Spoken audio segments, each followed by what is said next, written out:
How's it going, everybody? This is Alex Caceres, and you're listening to Story of the Fight.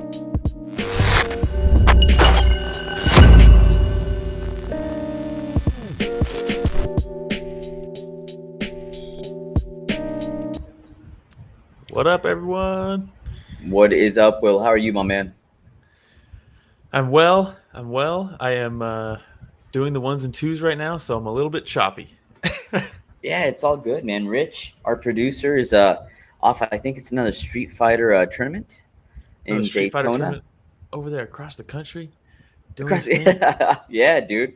Holding it down, representing for Story of the Fight. Dude, I wonder if he's wearing a Story of the Fight shirt. Knowing Rich, probably not. Probably not. No, absolutely not.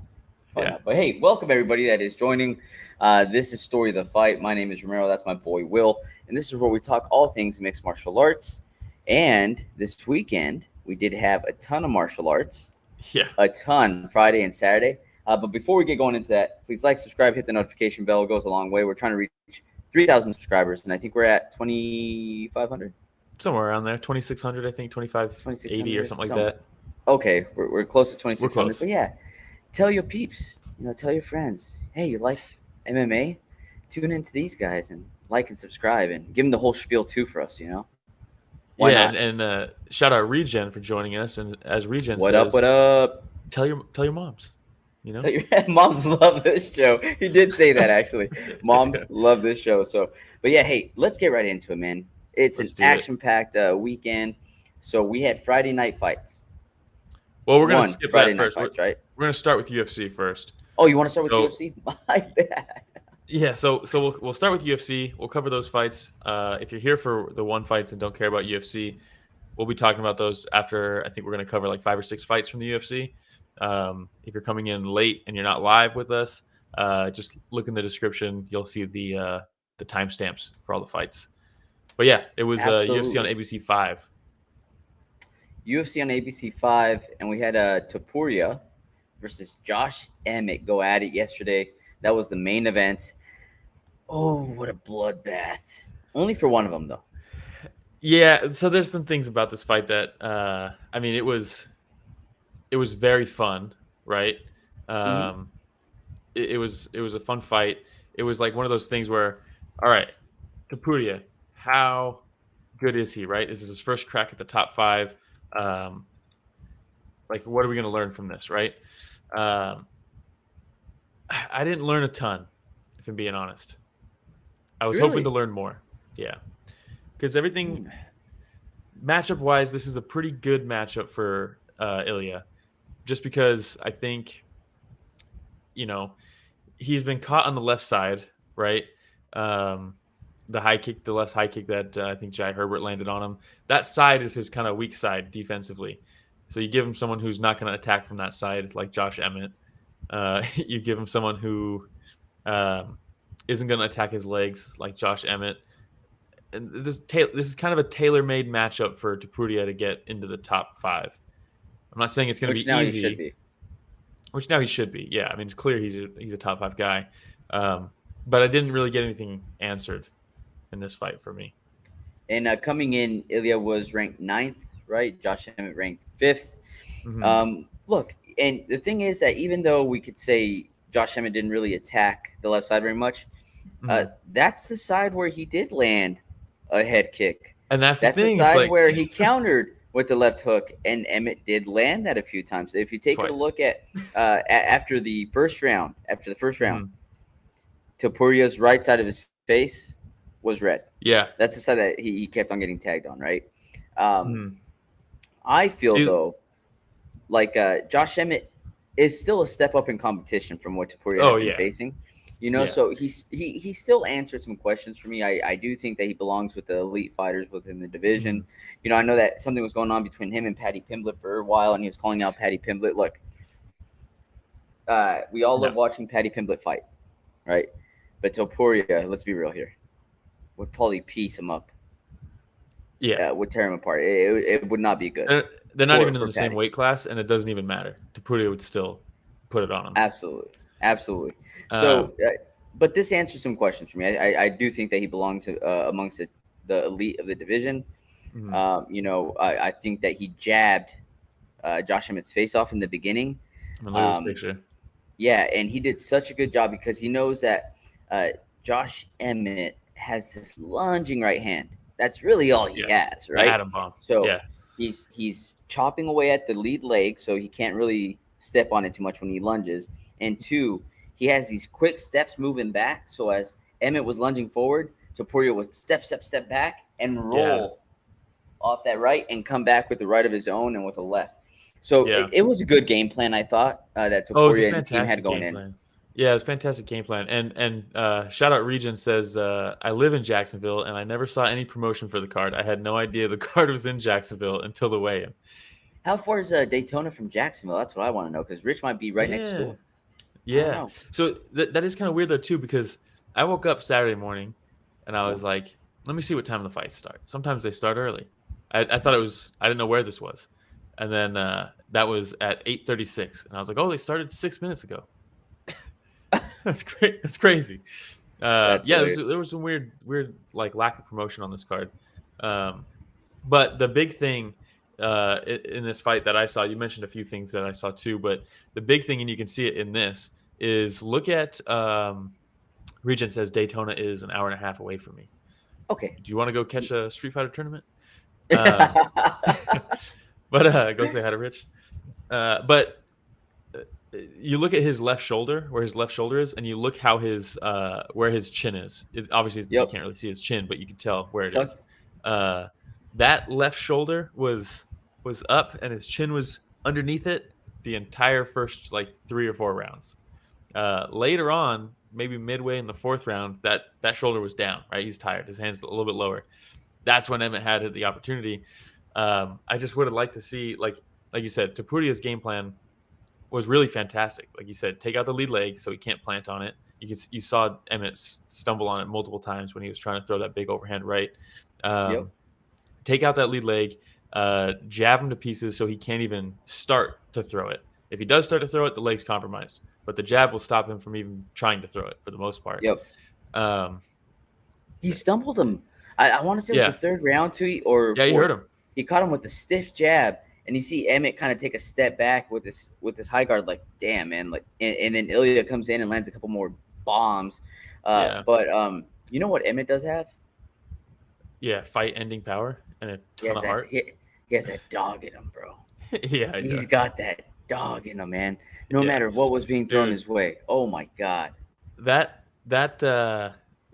That's a classic picture. That 5th round, his coaches are like, hey, man, we need a finish. Like, it's make or break here. You have to you cannot be on the back foot anymore because the jab kept him on his back foot the entire time. You cannot be on the back foot anymore. You have to go forward, put him on his back foot, and throw with him. When you're in the pocket with him, he can't stand the power. You need to go out there and get a finish, basically. The first 45 seconds of that 5th round, I had goosebumps because Emmett was running at him, trying to close that distance, and he caught him with his hands down. And that's when he finally caught him with the left hook. And it was like the left side has been open. If we look at even there, look at his right hand. Look at Topuria's right hand. Yep. The left shoulder is up, but his whole, I mean, it's Topuria's right side, but it's your left side if you're fighting him, right? That's the side you need to attack him on. And he couldn't up until that moment. But I would have liked to see, if I'm Emmett's corner, obviously we know what Josh Emmett does. He shuffles and he throws the overhand. Maybe a left hook to the body. You know what I mean? The jab sometimes is there. Sometimes he jabs. But against a guy like Topuria, like you said, the way he moves backwards, that's a lot of things. A lot of the time in MMA, because the cage is so big, you can really just move people back. A lot of times the first layer of defense is just stepping backwards. It's never really angling out. People will end their combos angling out, but rarely do people, unless you're Izzy or someone like that, you don't see people moving laterally that often in MMA. Yep. And man, just a simple jab, a double jab or a jab feint or something to get through that first layer of defense. Then you throw the overhand right, because you've already gone through that backup period from Topuria. Yep. That would have been interesting to see. The lead, like a lunging left hook off of a jab, maybe.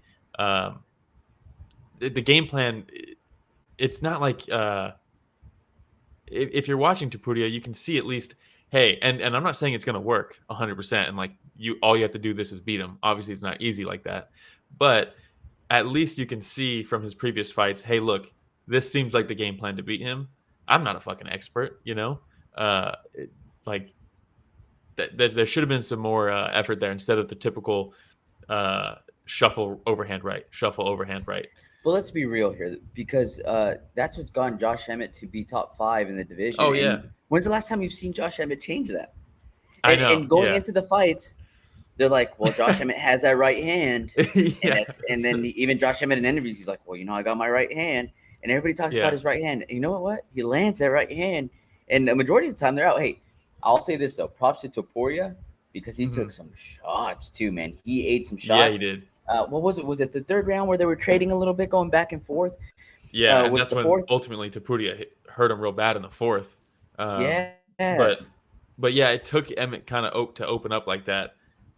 You could tell he was frustrated. That's got to be a frustrating. Anytime you see someone get beat by the jab in MMA, it's just like the most frustrating loss ever. Because if you can't get past that jab, it's like what do I do? Yeah. Regen saying Topuria's nasty, man. I never expected this from the dude that was beefing with Patty a year ago. Hey, I think we all knew Topuria was good. Yeah. But the question, like you said, remained just how good. Is this somebody that's going to be challenging for a title here anytime soon? Yeah. And I think that with the fight yesterday, he showed, hey, I belong with the elite. Now who's left in front of him? You have Arnold Allen. You have Brian Ortega. You have Max Holloway. You have Yair Rodriguez, right? You have the champion, Volkanovski. Yeah, I think he probably ends up fighting. They're going to try to capitalize on the hype on him, I think. I think they want to market him. He'll probably either face – no, they won't make him fight Max, I don't think, because they don't want to see him lose. I think he'll probably fight the loser. If Volk beats Yair, they might fast-track him, potentially. Just because who else does Volk fight, Yeah. That'll probably be what happens. If Yair beats Volk, they'll probably do a rematch because he's a long-standing champ, and that's what they do. And then maybe he'll fight Max. I don't know. That's really Max good point, going up in weight. He says. If you put Topuria up against a Max Holloway and Max Holloway wins, what do? Now you just shot down the shooting star Topuria, and then you're not gonna do another fight after the trilogy of Max Holloway versus Volkanovski, or do you? I don't know, but honestly, I'll watch the fight over and over again. Max is saying he's going to go up to lightweight, which I don't know if that actually happens. But shout out Omar comes in saying, is Emmett the less successful Hendo? Very similar. The difference is Hendo would at least mix in his wrestling a little bit more. Where that is another thing that Emmett could have done a little bit more in this fight. Just threaten takedowns, just threaten them, because that's the reason it was so successful. The reason Hendo was more successful was kind of two things, because he did have that nuclear right hand, right? The overhand right, the H-bomb. Ask Bisping. Ask Bisping. Ask anybody who fought him, But the way he set it up, Bisping probably doesn't remember, honestly. Yeah, well, he's been shown it millions of times. But the thing that Emmett would do, or Hendo would do, was either he'd throw the step up inside leg kick, right? He would do that little shuffle, step up inside leg kick like Volkanovski does now, and then that would set up the overhand right. Or he would threaten the takedown. And you saw when Khabib dropped Conor, the only reason he dropped Conor with that overhand was because the entry is the same as his level change. And with if you're fighting Khabib, you have to be ready for that level change. So as soon as you see him drop for that level change, you're like, hands down, I'm trying to drop this or stop this takedown. But then he popped right back up, throws the overhand. If Emmett was threatening with the takedown, at least the entry or feinting it more, committed to it a couple more times, because I think he was feinting it. But it's like, why am I going to bite on your feint if you're never actually going to commit to it? You know what I mean? So he would have had a little bit more success, I think, if he either mixed in leg kicks that can lead to the overhand right, or shot for some takedowns, because that can also lead to it. Omar also says Ilia is going to sit out or has to take another fight. Yair versus Volk is going to be a rematch if Yair wins. Exactly. Volk going campaign for the Islam rematch. That's another good point. If Volk beats Yair, he'll probably try to get back the Islam fight. But with new fresh blood in the division, he might be like, cool, I'll just defend my belt again. Yeah. You never know. Make some money. Cement your Shout out legacy. Blunderbub. What's up, fellas? Didn't catch this UFC, but I was devastated to learn after watching last Saturday's that I actually enjoyed it. Yeah, honestly, go back. This UFC card, the whole main event was fucking banger after banger after banger. It was a really good card. The prelims were kind of but the main card was really good. Yeah. Omar saying Emmett landed some solid calf kicks because Ilia was only focused on defending the head. Yeah, I would have liked to see him do it more, because he did open up to it early in the fight, really and then he kind of just dropped it. And then Regen says low kick overhand is my favorite combo in the UFC games. We still have to play. I know. I'm waiting. Just let me know. Still have to play. Okay, we'll play. Yeah, we'll play. but yeah, it was a good fight. I don't think it should have got fight of the night. I'm not a huge fan of like a pretty one-sided beatdown with someone being really tough, getting you a fight of the night. I thought there was 2 other fights that could have got fight of the night. Which we can move on to if you want. Absolutely, man. I'm ready for the next one. We had Amanda Ribas versus Maycee Barber. The future. Going into this card, if you would have told me this was the potential for fight of the night, I would have been like, "What are you talking about? What are you smoking?" But this was a Just Bleed Gods. Like this is a tribute to the Just Bleed Gods. This was insane. Oh yeah, man. I did not expect this. This is a different Maycee Barber than I've seen. Dude, as I switched to a picture for getting hit. on my notes, I put down because Maycee likes to get up and close and dirty, clinch you up against the fence, grind you up against the fence for a long time, land a couple shots on the exit, get back up in the clinch. She's done that over and over and over again. And how many times have we seen this? Right? They separate Maycee from 4 feet away, throwing punches, throws a kick from 4 feet away, right? Yeah. Not this time. No. Not this time. She said, "Oh, you got that Brazilian phone booth?" I don't know if they still have them or not. But still, hey, let's get up in there and let's throw some blows. And, dude, I was very impressed with Maycee Barber in this fight. Yeah. Omar says a title eliminator for the Simp Prospect belt. Yeah, seriously. But, yeah, I've never been too high on Maycee Barber. But she did look like she improved drastically in this fight. Yes. And I thought Amanda Ribas had a good game plan of just swarming her and giving her the pressure, because the first half of that first round, it was all Amanda Ribas swarming her on the fence like this and just putting it on her. But eventually Maycee started throwing some bombs. And the downside of that game plan is if you're smothering her, she's not whiffing anymore. She's not striking 3 feet away. You're putting yourself in the range for her to throw those bombs and start connecting with them, Yep. And she's really started connecting with them. Her work with her back against the fence in this fight looked so good, and it's not something that she's showcased before. Her punches looked sharp. Her timing looked fantastic. Yep. Yeah, she just looked really good. Her defensive grappling looked good as well. Now, Will, I'm a Team Alpha Male guy. Man, the coaching from Danny Castillo recently, I don't know what it is. I'm not a huge fan, man, and I'm a fan of Danny Castillo, the fighter, but yeah. And dude, the advice he gave him, don't get me wrong, in the 5th round where he told him, "Hey, bite down on your mouthpiece, come out and throw bombs," that was awesome. Yeah. But then a little too late though. It's yes. He shouldn't have to get to that Barber, point, right? And he was they're closing the distance. They're getting closer. You hear Castillo yell out, "Here it comes! She's about to throw that jab. Here it comes!" Oh my god, dude! I know exactly what you're talking about. He throws a front kick, and he goes, "There it is!" And I'm like, "Dude, that's not a jab. That was a front kick." And then he goes, "Here it comes again! Here it comes again!" Ribas throws a straight right, and he goes, "There it is!" And I'm like, "No, you're telling her here comes the jab." Neither of those were a jab. And then after both of those, I was listening, thinking the same exact thing. After both of those, he goes, "Every time she enters, she starts it with the jab." And it's like, what? She's mixed it up. You're just saying things now. You're just saying things to say I was so frustrated. Dude, can you imagine being Barber? Yeah. Can you imagine being Maycee Barber, dude? She's like, "All right, coach is saying here comes a jab. Kick to the face." He's just like, I'll get ready to right. Maybe it was just that one. Maybe it was just that one. Here it comes again. Straight right. I'd be like, what's going on right now? Yeah. You know what? Let me just block out all that noise and just fight. How about that? Dude, I'm so glad you brought that up because I also heard that and I was like, but I would have totally forgot to bring that up because that was There it is. Yeah, and they have him on camera too during it.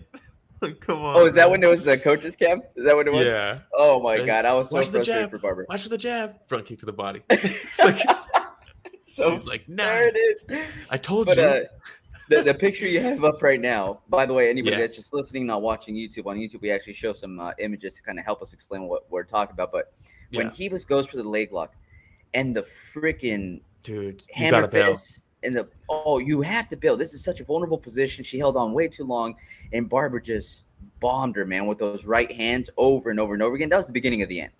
That was the beginning of the end. She rolled for the knee bar.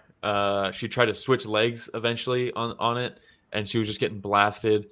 Then they got back up. When they got back up, Maycee Barber started throwing this high kick. And, man, Amanda's style is so interesting because she's, like, doing this the whole time, like, in your face. Her hands are way out here. And she jumps up when she backs up? Yeah, and it's just – it's a good style if you're halfway through a fight and you're Marab. You know what I mean? Mm. And the other person is completely gassed. But if they're still able to throw shots down the middle and you're out here with your hands like this, it's tough, man. It's real tough. And she got blasted with the kicks. Yeah. She got blasted with the kicks and then the shots. I mean, she just got put down. And we're used to seeing Maycee Barber have power, right? Like fight-ending power. Yeah. But it's usually her throwing massive looping rock on a rope type swings, you know? But not in this fight. She seemed very composed and very much tightened. Like Killer Instinct, dude, when she hurt her, oh yeah, she was all over her after the finish that with solid combos. Yeah. You know, she wasn't throwing all wild, man. That right hand that you had up there. But you know what? I think she realized in this fight, I might have to take some damage, deliver some damage. Because in the last fights, like I said, we didn't see that Killer Instinct. No, and it's one of the most frustrating things in the world watching someone throw these strikes. They're hitting the kya every time they throw it, but they're fucking a mile away. You know, it's very frustrating. Game plan for Ribas seemed very good going into it, and she was having a lot of success with it. Maybe that's why Maycee looked so good, though. Maybe that game plan fell right into her style, and it closed that gap for her. You know what I mean? Yeah, she didn't have a choice. Yeah, exactly. Her next fight, if she fights somebody who's more of like a point fighter and is fighting from the outside, I'd be interested to see if she still looks this good. You know what I mean? And that's like the next question for me. Was that Amanda Ribas jumping over to flyweight? Mm-hmm. Was it her debut or no? I can't remember. I don't remember. It might have been her debut. Might have been her second. But either way, Ribas I got the slideshow up, so I can't look. He was ranked ninth. So Maycee Barber should be jumping up there. And in front of Maycee Barber, you have a Jennifer. Was she ranked? Maycee Barber 11th. 11th. Okay. Yeah. What a division. In front now, number 8, you have Jennifer Maya, Lauren Murphy, Caitlin Serminara. I don't even remember her name. Jessica Andrade, Erin Blanchfield, Tyler Santos, Mano Fiorot, by the way. Fighting Mano Fiorot. That's going to be fighting Thug Rose. Thug Rose like, you know what? I just want an easy W, you know. Let me just go over to the flyweight division. Yeah. Well, I mean, it's also, she beats Manon, she probably gets a title shot. So true. Very true. All right. You want to move on to the next one? Yeah, we can move on to the next one. The next banger. This is when we start skipping fights, right? We start skipping fights just to make sure that we have enough time to cover so many different things. Yeah. So in this case, we're covering David Onama versus Gabriel Santos. Dude, let's be real.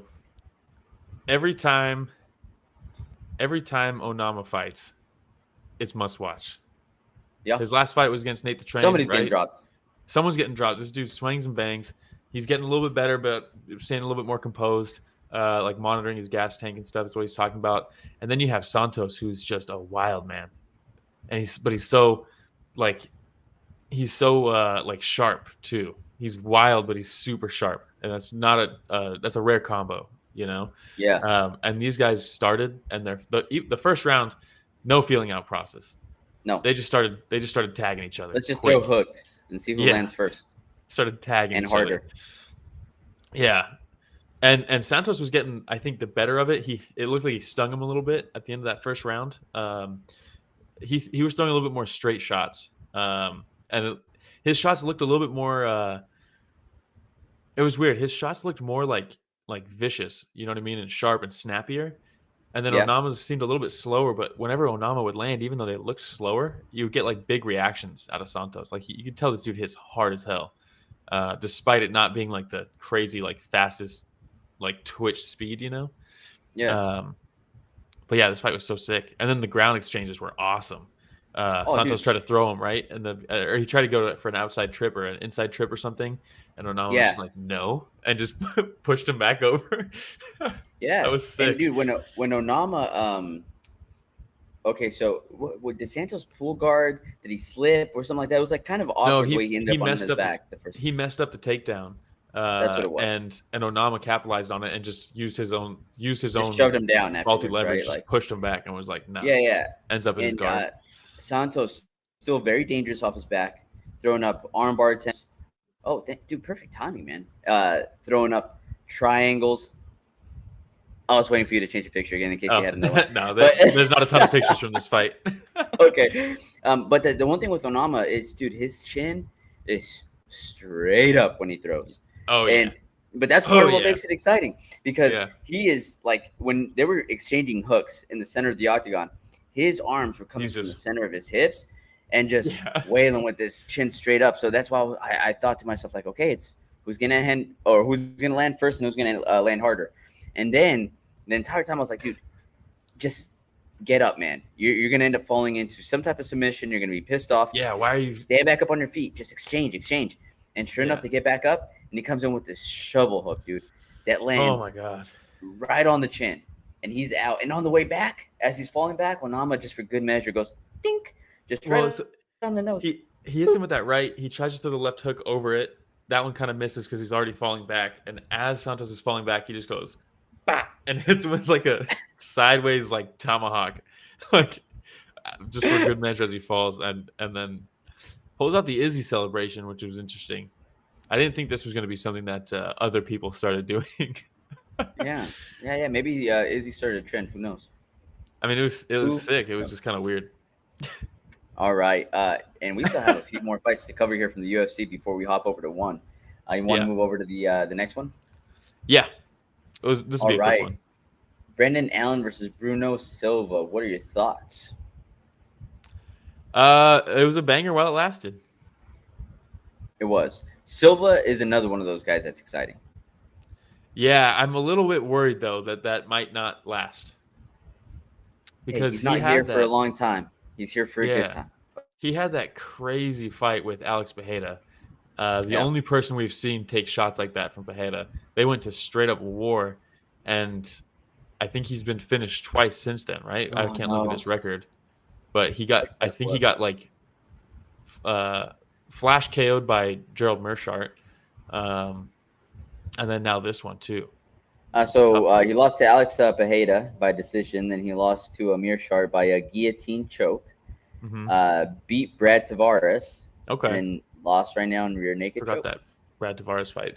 Omar says, had high hopes for Bruno Silva. Really disappointing performance. He hurt Brendan Allen at one point in this fight. And Brendan Allen said, you're not just going to finish me like that. And he stood his ground and cracked him back. And then it was like, Bruno Silva was like, I can't go. It seemed like he just can't be in a war like that, you know? Yeah. You see that sometimes, you know? You take those shots from Alex Pereira. It's like, man, you may have survived that fight, but like, at what cost? Yeah. At what cost? You know? Yeah. His career just like that, dude. Rough. But hey, it was a fun fight. I forgot I was doing pictures. It lasted. Damn it, Rich. Where's Rich? But yeah, it was fun while it lasted, man. And then we have Brendan Allen that continues. Brendan Allen's a very talented individual, and every once in a while you see those fighters. You're like, well, what are they going to be able to do within division? Like, how far are you going to be able to go? And you put him up against somebody like a Bruno Silva, because I don't believe Bruno Silva is actually ranked, if I remember correctly. No. But those are the ones where you're like, hey, this might not be a big name where you're going to be able to move up, but this is somebody you should beat. Yeah. And he did what he should have done, what everybody expected him to do. So props to that's a good point. To Allen. You know what I mean? That's a good point. He's got some pretty good wins too. I like him. He does. He's no slouch. I think he was 27 years old with 27 fights. That's not bad. Shit. I'm 27 years old with 0. He's beating you out on that ratio. So what does that? So what does that tell you? Last fight we're gonna cover from the UFC card is Mariscal versus Peak. So Chepe Mariscal versus Trevor Peak. Trevor Peak coming in. Everybody's super jazzed with this guy, right? His last fight that he had, who was it that he beat? Remember, it was super exciting. No, Ghost Pepper. It was against Ghost Pepper. Let's not talk about that.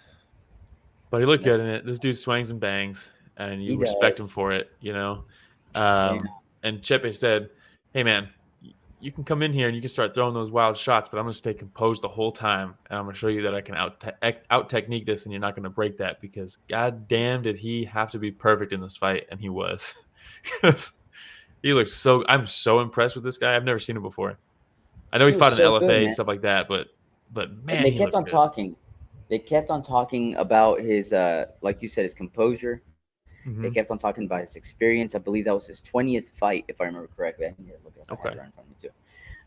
But more than 8. You know what I mean? So going up against Trevor Peak, and he called it. He said, "Hey, this guy's gonna come in wild. He's gonna come in trying to take my head off. He's gonna expend a lot of energy." And he did, dude. Everything that Trevor Peak throws is with the most amount of power possible.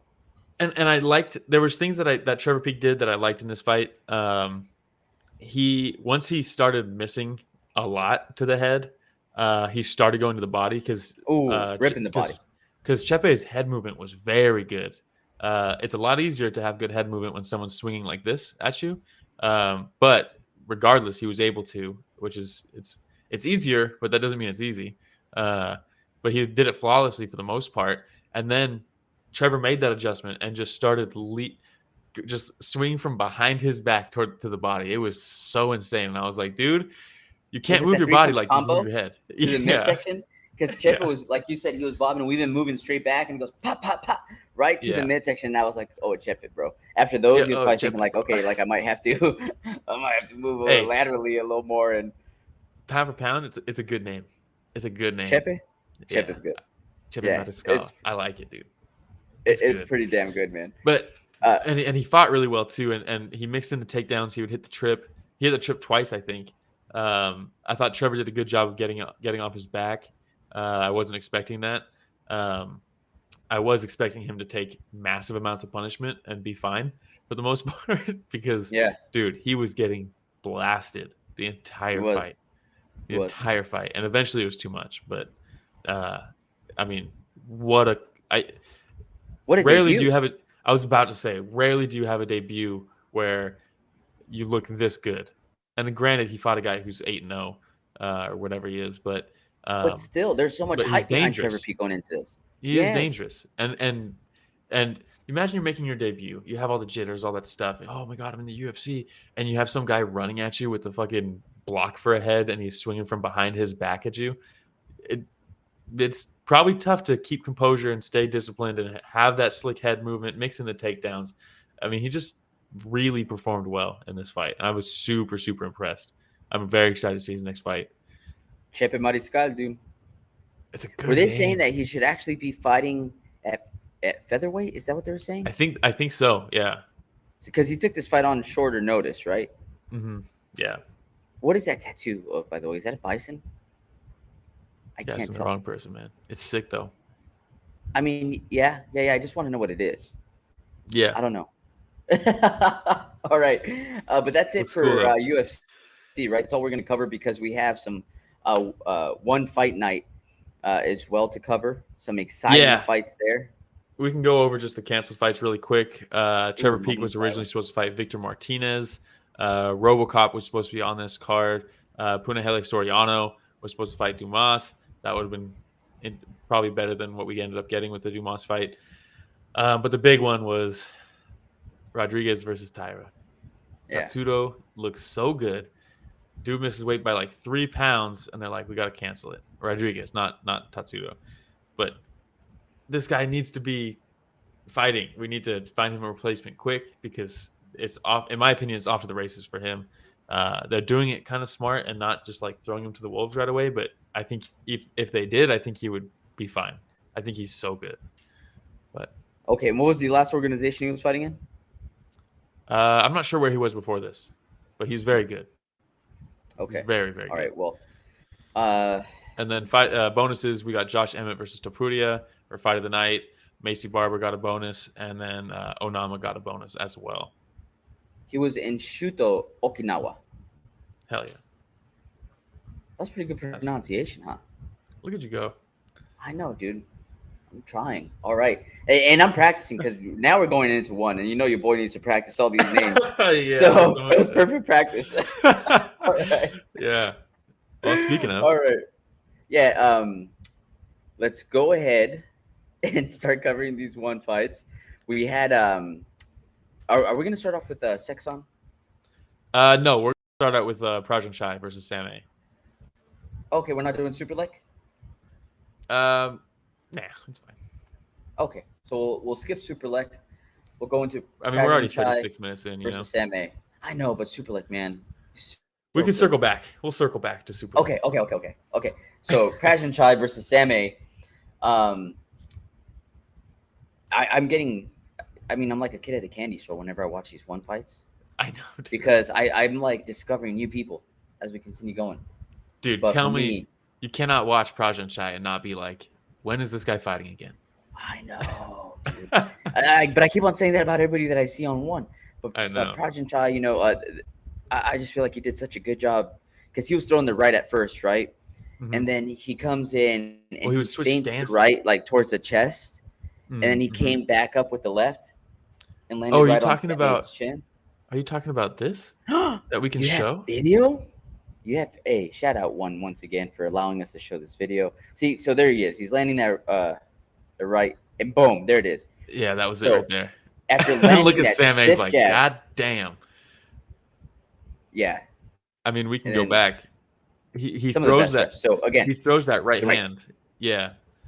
And if you watch his feet, he throws the right hand kind of to the chest. His right leg, his right foot ends up on the outside and just perfectly lines up that left hand, and it's beautiful to watch.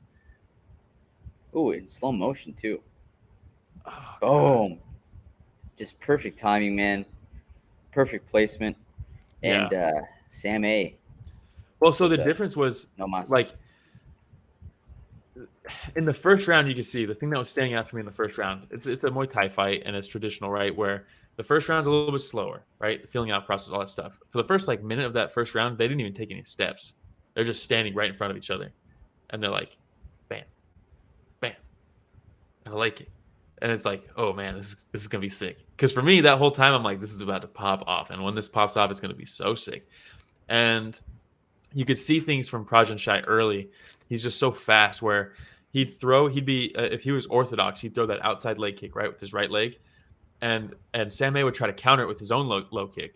But he would literally kick him, bring it back, and then already be ready to check that counter. Mm-hmm. And I was like, man, like that just comes with that rhythm, that timing that you get used to, after just doing it for so long, that you're ready to be able to do something like that. Because, like, dude, I'm throwing a low kick. I'm getting it, and I'm not ready for a kick before my foot even plants from the kick, from my own. But the thing that really made the difference for me in that first round was where Sam A was like, jab, low kick as a counter, maybe the inside low kick, jab. Prajanchai was throwing multiple punches whenever he would go. He would throw just a couple. Even if they weren't landing, he's just bop, bop, bop, bop, bop, and then he's back. And it was like, okay. And that was the difference that's what presented itself in the second round, where Sam A was still doing one shot at a time. Prajanchai was throwing multiple shots, multiple punches. And we've seen with the 4-ounce Muay Thai, like the punching is really what makes a difference. So I thought, man, Sam A is going to have to do something. Otherwise he's going to get stuck behind all these punches. And he couldn't do it. Yeah, man. Blunderbub says those kinds of first rounds are getting a lot more rare, especially at Friday fights. Yeah, they definitely are. And that's why when you get guys like this who have combined almost 800 fights, that's when you're going to see more of those first rounds, because they know they don't need to rush things, Yeah. All right, man. We can move Well, on to the next one. Real quick, I want to see. You want to show something else? Once he got the knockdown, Prajanchai smelled blood, and you could see these combos, man. The same. Oh, that elbow. Oh yeah, that elbow was nasty. The way he ended it. Yeah. Ugh. And then rough. we can actually see. I want to see that first punch, that jab to the chest for the left hand was so sick that I need to see it in slow motion too. The way my guy Sam A landed too, just like he was taking a nap. Oh, that was rough. Yeah, well, there's some veteran moves going on in this fight. You'll see right here. He lands the elbow and pushes him down. Yeah, just a elbow little help. And a push. Just a little help. You know, George Foreman used to do that a lot, where people would say he's not even knocking people out. He hits them hard and then he pushes them down. It's not real. And it's like, but do they get up? You know, if it wasn't real, they'd get up. That's the thing, because I don't remember, but did the ref even start an 8 count on that, or did he just wait a second and he was like, "Oh"? I mean, yeah, I think he probably just called. I think he just called. Yeah. Okay. Well, I probably when he said, like I said, it looked like he was taking a nap. You know what I mean? So. Yeah. When you see that, it's probably like, hey, let's just call it at this point. Yeah, 100%. And there's no shame. All right. No shame. The fight before that, the other fight we're going to cover, we had Seksan versus Bendon. I found out it's not just Bendon, right? Like, you see this name, man. But it's Bendon. And so, hey, dude, Seksan, one of those legends, right? I've watched him fight before. You've seen him before? Can you tell me about Seksan before? Yeah. But, dude, this was the best fight of the night.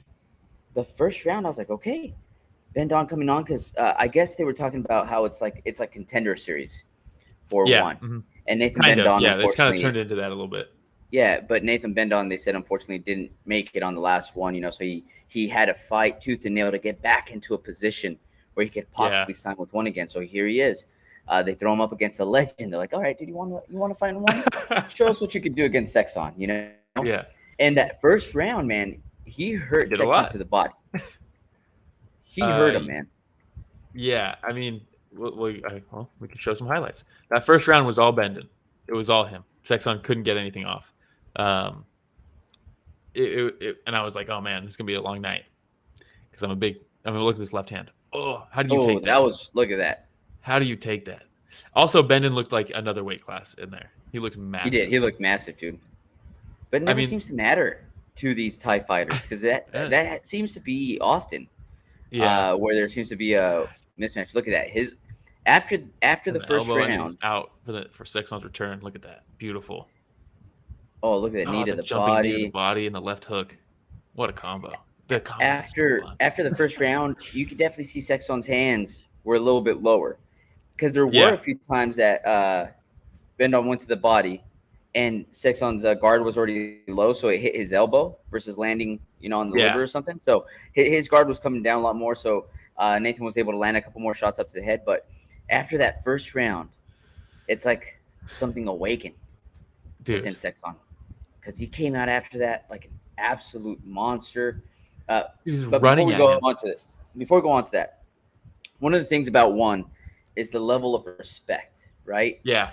Another thing about one is that you see people like a Nathan that goes up against a legend like Seksan at a legendary arena in Thailand. So there's always so much respect, right? And I love the fact that Nathan was not showing very much respect that first round, because you know what? I'm in your hometown, bro. Yeah. And you're the legend. I'm going to bring it back to you. Yeah, I'm going to take it from you. I'm going to bring it to you.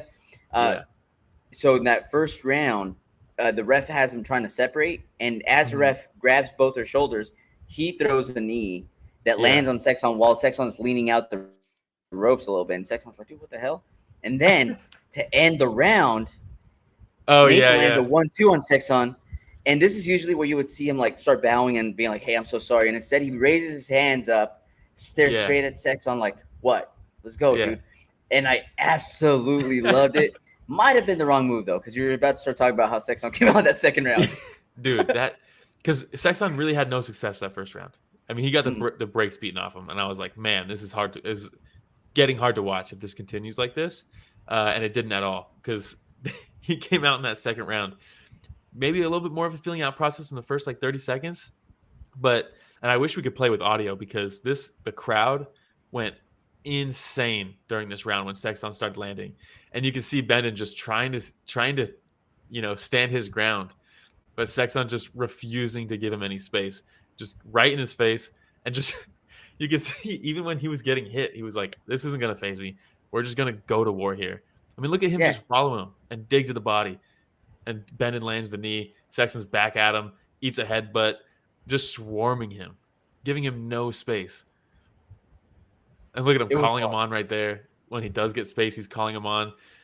And you can see even when they're separating, you see like Seksan like hyping himself up, like ready to start again. I mean, and Ben is like, man, what do I do here? Everything I'm throwing, you can't do anything. It's not hurting him, And like a nice elbow from Seksan. And what this doesn't do it justice. If you watch this on the channel with audio, every single time Seksan throws anything, regardless of if it's landing or not, he's just the crowd is going. It's lighting up. It's like what do you think that does for you as a fighter? It's got to be just like an incredible feeling where the whole crowd is look at him like hope, like trying to get back at him. I mean, just the ref could barely hold him back. No. Whenever he'd separate him, the ref could barely hold him back because he was pushing forward the entire time. The crazy thing, too, though, is you see this in the second round. Like, a lot of these highlights are showing right now is a lot of the highlights are showing right now in the second round. Dumps him this one time. Guess how many more times he dumped him after that, Will? Yeah, 0. Couldn't do it. 0. Yeah. No, he was pissed. You saw the way he bounced back up after, like, okay, dude, we're doing that now? I thought we were throwing doing trips? Yeah. Is that what we're doing? We're talking about trips? But he goes back, man. In the third round, I expected him to come out in the third round a lot slower. Be tired, but dude, Nathan came out slower. Yeah. And Seksan came out at the exact same rate. Look at this demoralized Seksan's putting on him. Yeah. And he hung in there, Bendon hung in there, but Seksan just I mean, how do you come back from a round like this? Look at that. He jumps towards Nathan. Yeah. And he gets caught with the left hook as he's jumping towards him, and he just shakes it off and comes right back. Runs back at him. Yeah, this fight was insane. If there's going to be any fight that you go back and watch, this is one of them for sure. Yeah, these guys went to absolute war. Real quick, I just want to show at the end of this round, we might as well show the slow motion highlights. I just want to see the spinning back elbow from Seksan. That's a good knee from Bendon. A good jab from Seksan. A nice right hand. They don't really mind if you hit in the back of the head, huh? In one. Hey, these things happen. It's a fight. They're not tripping at all. They're like, yeah, whatever you can hit, go for it. It's a fight. It's a fight. Yeah. Or this, I think it's coming up here. Look at that, the way he evades it, and then bam. Oh yeah, cuts him open. You can see it. You can see it cut him open. I'm gonna slow it down even a little bit more. I know we're running out of time. This? But you can see the moment it splits him right here. Ready? Bam! The elbow comes up, and you can see it's already open. Yeah. Beautiful work. Hey. Beautiful. Chatri said that this was his favorite fight of the night, and that he's like, Seksan's old. He's been there. He's done that. All this stuff, but he's got no quit in him, and I respect that. It's like, hell yeah, dude. I love it. By the way, dude, the Thai translator might be my favorite translator in all of sports, dude. Oh my god, dude. The way he's yelling. And dude, I get so excited. I'm like, I don't know what he said. Like, but it sounds better. It sounds better. Yeah, and Mitch is pretty good too. Mitch gets hyped too. Mitch is good, but not as hype as a translator, bro. No way. I love that translator. So by the way, Chatri once again, Oprah in there. Throwing bonuses. You get a bonus. You get a bonus. You get contract. 2 bonuses. You get a contract. Yeah, dude, left and right, man. And you just see the level of respect that these fighters have for Chatri. It's a beautiful thing, man. It really is. Every once in a while you'll have a Pena, not a Pena. What's her name? I can't. Why is her name slipping my mind? What did she do? She just beat Juliana Pena. She just beat what's her face? Amanda Nunes. Why did it slip my mind? Yeah. But like you'll see Amanda Nunes go out and thank it's not like this, Dana White. You'll go out there and it's rare. It's rare. Conor McGregor did it a couple times, but every single fighter, so many fighters in one, just have an immense amount of respect for Chatri, dude. I don't think we can say the same for other organizations. Well, I mean, there's controversy with Chatri too. He's a promoter, so there's always going to be. Tell me, do tell. Well, I mean, it's tough. I'm pretty sure I think there's at least there used to be. I don't know if there still is. There used to be a clause in the contract that you couldn't bad talk the organization, which you could argue is never a good thing, but it is what it is. He's said some things in the past where maybe could have held his tongue, talking about a fighter who lost or something, or a fighter who won and said, there's a robbery, they don't deserve the belt, that type of stuff. I know he has beef with Nongo and things like that, but I mean, for the most part, handing out bonuses like that, actions speak louder than words. You know what I mean? So do you think that all the fighters that are showing that immense respect, is it in the contract? No, it's not in the contract that you have to praise them. Like, hey, after I win, I have to thank Chatri. Could you imagine? Yes, you have to sign right there. Initial next to this one, this one, and this one. You'd be able to tell, you could tell that it's real when they tell them that they got the bonus, and they're like, "Oh my god!" And they run out of the cage real quick or the ropes or wherever they are, and that's very real. If that was fake, you'd be able to tell. But for the most part, I mean, being able to hand out bonuses like that just on a whim during the card instead of waiting, because we can only do 3, so we have to wait till the whole card's over. It's like you tell me Trevor Peak and Chepe didn't deserve a bonus as soon as that fight ended, and they never even got one. Bro. Rough. But rough. Yeah. No, Seksan deserves everything in the world. Seems more real than the Bronx fake tears in the octagon. You know what I mean? and Amanda's fake tears. And Amanda Nunes. Don't get me started, dude. That makes me so mad. All right. Yeah. So next fight we're gonna cover Muangthai versus Carrillo. Man, it's been a tough go for Muangthai lately. The guy is one of those fighters that you have to. Nico fought this perfectly. I thought his game plan was so good because you cannot let Muangthai. He starts a little slow, right? Traditionally, but if you let him ramp up, you're not going to stop him. You cannot let him ramp up. If he ramps up, you're toast. He's going to run straight through you. They call him the elbow zombie for a reason. He's going to just keep walking forward. He's going to keep blasting you. You're never going to get to breathe. But if you do the same to him before he can start that, you've got a pretty good shot. You have to smother him, because if you let him get going, it's going to turn into an avalanche. You just cannot let him start. And Nico did exactly that. He was catching the kicks. How many times did he dump him? 10 times? Oh, too many times, dude. Too many times. I mean, over and over again.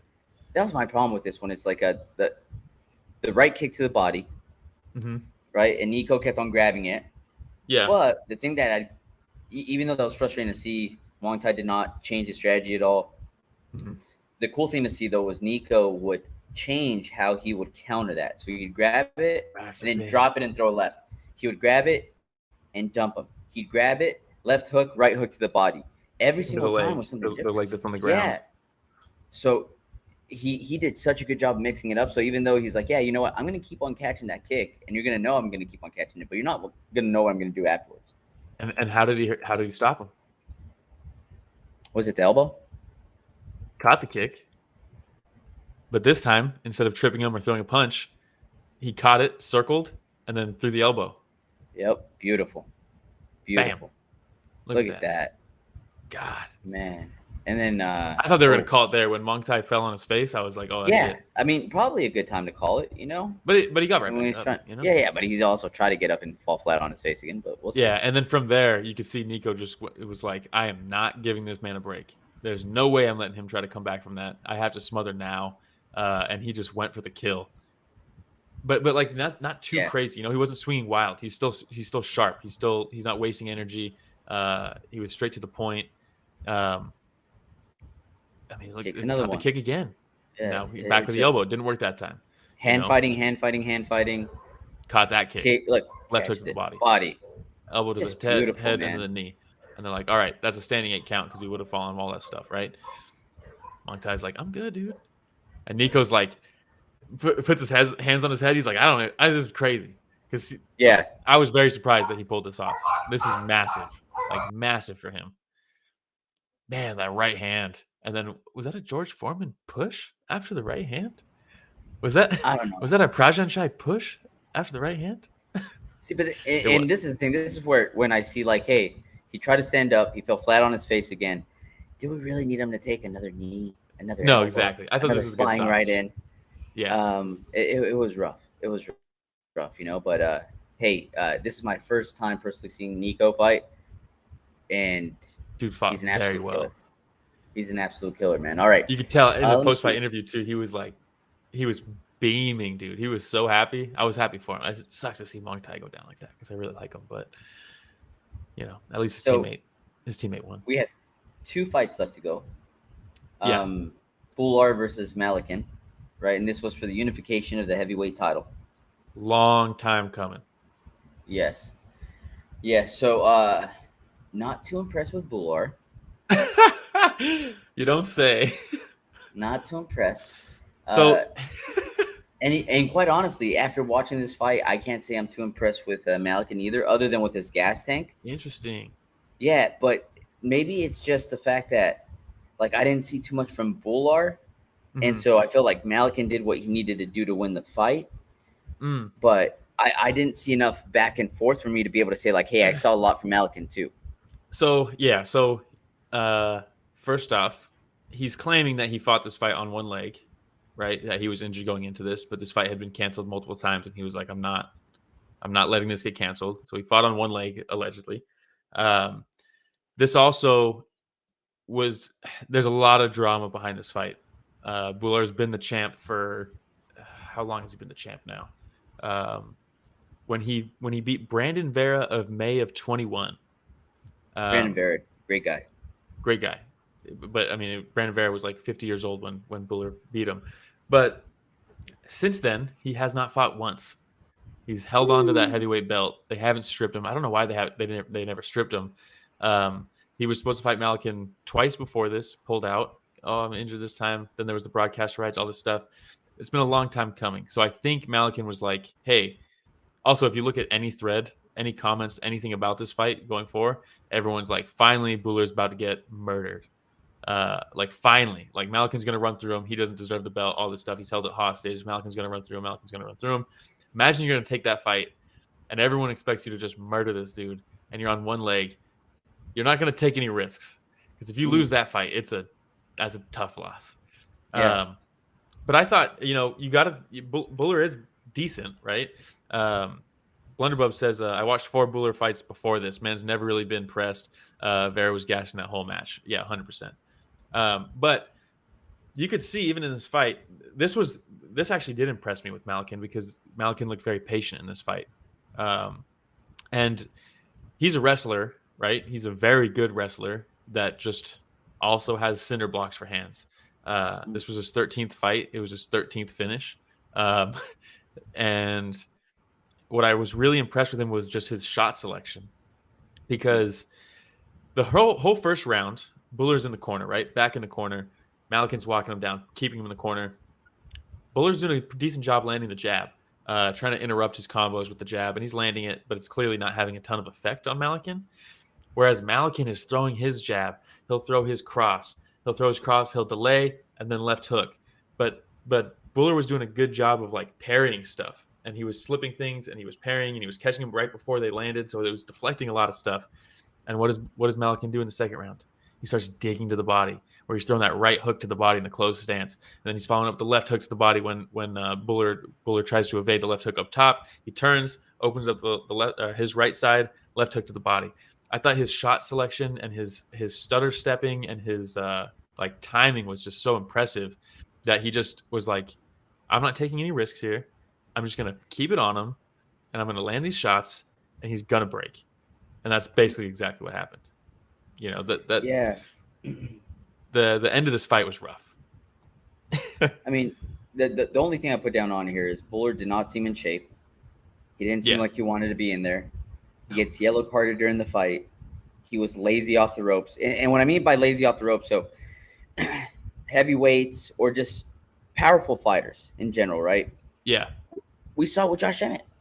Yeah. When he gets caught up against the cage, against ropes, you still have to be careful because they will come back with a big right hook, a big left hook. They can still come back with something big that puts you in danger. Bhullar would get up against the ropes, and like you said, he tried to parry and do all these things. He'd get caught, and then he'd shove Malykhin away. Yeah. So Malykhin didn't feel like he was in danger at all. Yeah, that was the thing. Like Bhullar he was in the first round, he was landing his jab well, but he was never throwing anything else outside of that jab that was gonna get the respect of Malykhin and say, I need to take a step back. Yeah, I mean, no respect from the Russian. Look at these combos from Malykhin, dude. I thought he looked so good when he starts throwing the right hand to the body. Didn't throw anything back. Look, there's the push. There's the jab, and then that right hook to the body. You're telling me you weren't impressed with Malykhin? No, and the reason why is probably because I wasn't impressed at all with Bhullar, right? And like I said, I would love to see Malykhin. Right? It takes two to tango, and I want to see somebody push back, man. I want to see somebody give Malykhin a challenge. I want to see somebody, swing off the ropes. I want to see somebody that has lateral movement. Somebody has lateral movement. So I get that. Look, I could be impressed with a lot of people that hit mitts. I could be impressed with a lot of people that spar and that are told, hey, don't hurt this guy because he has a fight in a couple weeks. Yeah. So just, move around. I'd be impressed with somebody like that, sure. But in something like this, unifying the heavyweight title, I just and it's not his fault, right? But I'm taking this with a grain of salt because I don't know exactly what he would look like against anybody else. That's totally fair. Yeah. I think this was a title unification, but everyone was basically like, we're just delaying the inevitable. Like, let's just get this out of the way so we can up against the corner. Clinch. No shot back. Once he was like gassed in that third round when he's like crawling out of the ropes to like try to survive, that was tough to watch. When he was literally trying to climb out of the ropes. Yeah. Oh yeah. And then was that when he was on top, Malykhin, and then he brings him back in, and then he's like, no, like you got to lay down though and get back in the same position you were in, and then he's like, damn it, you can see him like not want to be there at all. That's when I wrote down. Ropes, then. He does not want to be. And look. Again, what does he do? He doesn't throw anything back. I mean, he's in pure defense mode at this point, man. Piss poor performance. Let's be real. Knowing Bhullar's history, this is probably the last time he fights. I would be very surprised if he fights again. This was 2 years removed from his last fight. He's basically just held on to that belt and like kept it hostage, where he beat like an 80-year-old Brandon Vera. If you're Bhullar, why not? Because he blew up in India, right? He blew up in India. Yeah. Superstar. Do you think he's making money over there off of just sponsorships and appearances? And this was tough to watch, man. He probably knew, like, yo, when I fight again, I'm probably not gonna have this title. So let me milk this a little bit, Let me see how much money I can make just off my name and having the belt. And then after that, I'll just never be allowed in the country again. Yeah, yeah, man. When they gave him the yellow card, I was like, "This is getting tough. Like, can we just get the finish here? Because it was bad." But man, I loved. I'll show you some Malykhin fights because he's now the undisputed light heavyweight and heavyweight champ. This was him. Yeah, and he's like, I want to lose a bunch of weight and get the middleweight belt, and everyone's like, what? Oh my god, can you imagine? That's what he said now. He's like, I want to slim down, get to middleweight, and I want that belt. I want 3. Tell him to partner with TJ Dillashaw. He has a diet plan that's really good. Allows him to drop weight. Doesn't lose any cardio. It's fantastic. Yeah. All right. You want to move on to the last one we're going to cover? Yeah, another banger. This is a fun fight. Abasolo versus Killer Kid. What's his name again? Sitthichai. Yeah. Sitthichai. It sounds so much easier when you do it that way. Sitthichai. All right. Yeah. Sitthichai versus Abasolo. Last time I saw Abasolo, he looked fantastic. World beater out there, right? Good. Yeah. And he looked good today. Good. Well, Sitthichai's a legend. Better. When they gave Eddie this fight, I was like, God damn, no easy fights for Eddie, huh? This is gonna be a tough one. You got to go to Lumpini and fight Sitthichai. But dude, he looked really good. This was a much closer fight than I think people thought it was going to be. Oh, okay. Well, definitely. When Abasolo bounces off the ropes and he sees Sitthichai coming in, and he comes in with a spinning back elbow, turns around and lands elbows back to back, and I'm like, okay, Abasolo coming in, and he's looking pretty good against Sitthichai. And then well, let's see real quick. Yeah. Oh, is this the elbows? There's the spinning back elbow, and then the other elbow, then the other one, elbow, then the other one. Elbow. Oh my god, so much fun to watch, man. And then here's Sitthichai's good exchange at the end of the fight here. Hurts him there. Yeah. Just looking for whatever's open, right? Whether it's the knee to the body, left straight. Just straight up animals, though, man. This is another one of those fights that was just nonstop aggression from both guys, you know? I thought Eddie did a great job landing those elbows and finding the moments to land those. It was just a little bit too much. Sitthichai was just a little bit too much. The only other thing I'd have to point out in this fight, it's Eddie had a really hard time being first. And so when they were in close quarters like that and they were exchanging, I think that they were both doing a pretty good job. But when they would, kind of separate a little bit and then come back in, and Abasolo would try to lead with like a left hook or a front kick or whatever, like he just couldn't seem to close the distance and find that range where he'd be able to hurt Sitthichai with his lead shot. So it seemed like after a while he was like, all right, Sitthichai will have to throw a lead, and then I'm going to see how I can try to counter. But Sitthichai is just so good. Well, yeah, and that's sometimes it's okay, right? If you can't be first, because if you can counter, then you don't need to, right? You don't need to be first. But it's a lot harder to do that successfully when the guy who is able to be first and who is having success being first is able to like vary their entries, and they're not entering the same way every time. There's no tendency to pick up like, oh, they're doing this a lot, I know the counter. Because Sitthichai was entering with so many different things that you can't really prepare a counter for it, which is where Eddie started being like, you know what is the same every time is that he ends up close to me. So no matter what he throws to get in, now that he's in, elbows. Elbows. Yeah, and it worked pretty well. Shout out Keith says, hey, gents, Team Malykhin. It'd be hard, shout out Keith, it'd be hard to find someone who was Team Bhullar for that fight. It'd be very hard. I think there's 2 billion people that would say that they are, sir. I disagree. Not even in India, bro? Come on. I don't know, man. Maybe not anymore. There's a lot of drama in history there. Maybe not anymore. Maybe now they're like, you know what? I want my sponsorship money back. Yeah. Well, there was no sponsors. All right. They had to have blank shorts for some reason. I'm not sure. There was something because they were supposed to fight on a Prime card. I think there's broadcasting rights issues with Prime in India or something, and they needed to capitalize on the India viewers. So they rescheduled this. That's why it was on the YouTube card. But then they both came out no sponsors on the shorts, blank shorts. So there must be something with like broadcasting rights in India or something like that's very stringent or something. He says, "Oh yeah, India loves him." See, dude, he has 2 billion people backing him. You're just looking in the wrong spots. Maybe. Hey, don't look in Russia. Still? Don't look in the U.S. But do they still? But that's the big question. Like I said, I don't think they'll allow him back in. Yeah. Well, so, all right. I think that's all the fights we're covering, man. What a weekend. There it was a really good weekend. On UFC fight night. There were some bangers on for one fight night. As always, Ryzen also had a card. Did they? I haven't been able to watch it yet, though. I can't find a link, and they make it difficult. That's the one bummer with Ryzen. I love Ryzen. I love the promotion. I love the production. I love the fights. I love the fighters. But goddamn, do they make it difficult to watch it if you're in the United States? Yeah, real difficult. He said, "What's up with that huge golden staff thingy that he walked out with?" That's it must be some war thing. I don't know. Must be. I'm gonna look it up now. I'm guessing he walked out with that. Oh yeah, like Deontay Wilder. Yeah, Deontay Wilder is like, dude, my suit was too heavy. Now he's gonna be like, dude, my golden staff thing was too heavy. Golden staff thing. So we'll go back to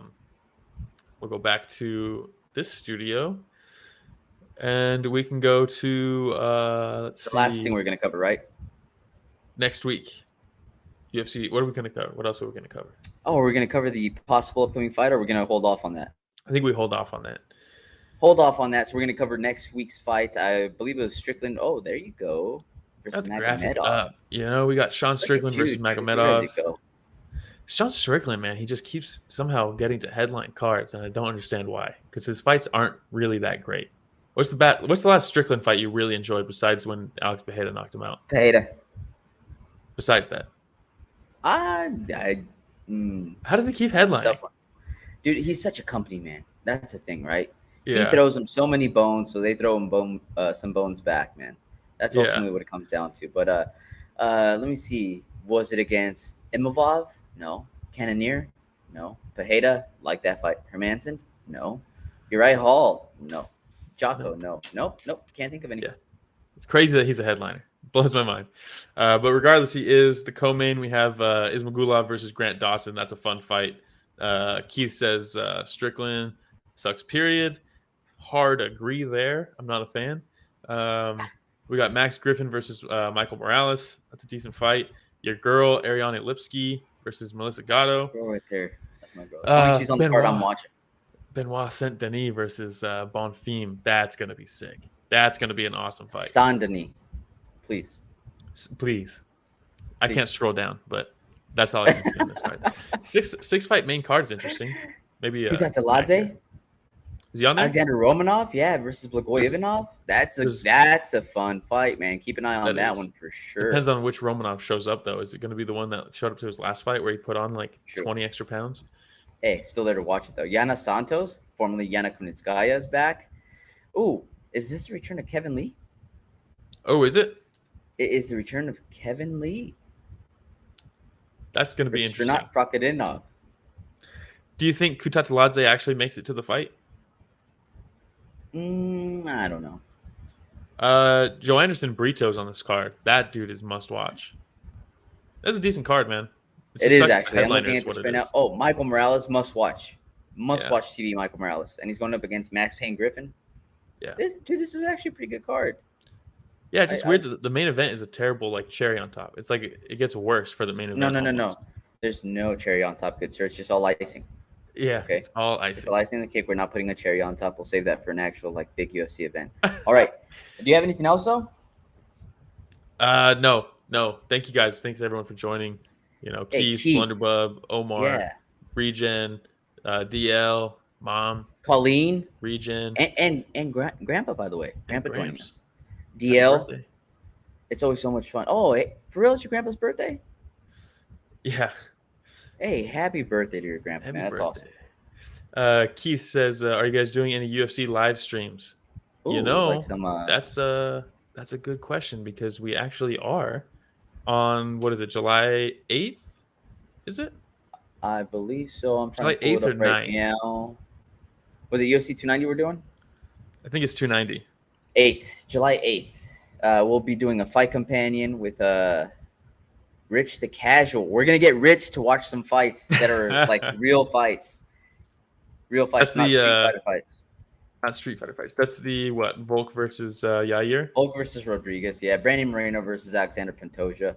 Bo Nickel, your boy, versus Trayshawn Gore. Robert Whitaker versus Dricus Duplessis. Dan Hooker versus Jalen Turner. Man. Robbie Lawler versus Nico Price. Sean Brady versus Jack Della Magdalena. Oh my God. Dude, do you notice how I have no issues pronouncing any of these names? That's the best thing about being an MMA fan or a combat sports fan is you become like a person of the world, you know? I'm so cultured now. Yasmin Haraguay? But we got to do this for like the whole thing, right? Are we able to do that? Marching Proctor instead of just the entire thing? Oh, damn, bro. Cameron Simon, Jimmy Crew. Come on. Petrino versus Proctor. You want to do a fight companion for like 10 hours? I don't know. We'll see. We can talk about it. I'm super down. Oh, man. We need watch time hours. You know what I mean? Dude, if I start, because usually for fight companions, I like drinking a little whiskey, That's fun. And just, not if we're doing the whole card, bro. By the end, I don't know. I don't know what I'm going to say. I might get us canceled. All right. But before we even are not, before we get popular. Cancel before we start, dude. All right. So again, shout out to everybody that joined us. Thank you, everybody. It makes it so much fun. And like Regen says, tell your mom, because moms love this show. Tell your friends, family. We're trying to reach 3,000 subscribers. We're almost there.